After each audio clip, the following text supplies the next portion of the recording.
подвой собак, подлай собак. Сюжет как раз в тему. Говорят, собака лает, ветер носит. Так вот, по жизни доводилось слышать в свой адрес: националист, националист. Вчера я ночью проснулся, я вот в одном сюжете и в шортс выставил.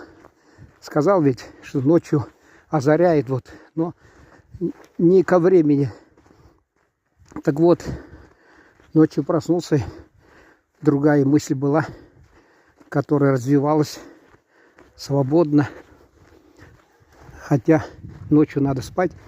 И вот мысль развивалась о том, что я вырос в селе разноплеменном, люди разных национальностей. И вот когда слышишь от кого-то там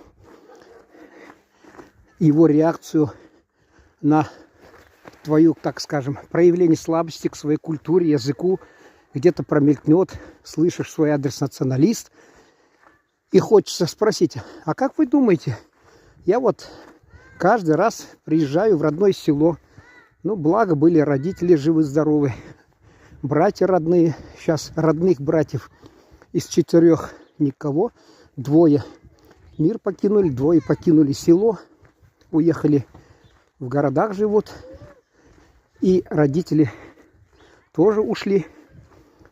Так вот, приезжаю я, и нередко, а зачастую, можно сказать, иду в гости или с ночевкой. Кому вы думаете, к татарам, что ли? Я вот националист ведь. Хотя даже есть родственники дальние, но бывает, что даже приезжаю и иду в гости к казахам. Вот татарский националист идет к казахам в гости и с ночевкой. Причем прихожу и сразу говорю. И неоднократно так было. Одно время, помнится, брат был в Оренбурге, ныне покойный, к сожалению. А я в райцентре узнал об этом, ну и приехал, и не пошел к жене брата, а пошел к казахам с ночевкой на нашем татарском краю села. Вот национализм у меня по полной мере, и по-казахски там с ними люблю поговорить. Так, я тут со своими зрителями в шортс прощаюсь, а кто хочет, смотрите меня в ютубе, продолжение моей темы. А вам спасибо за внимание. Так вот.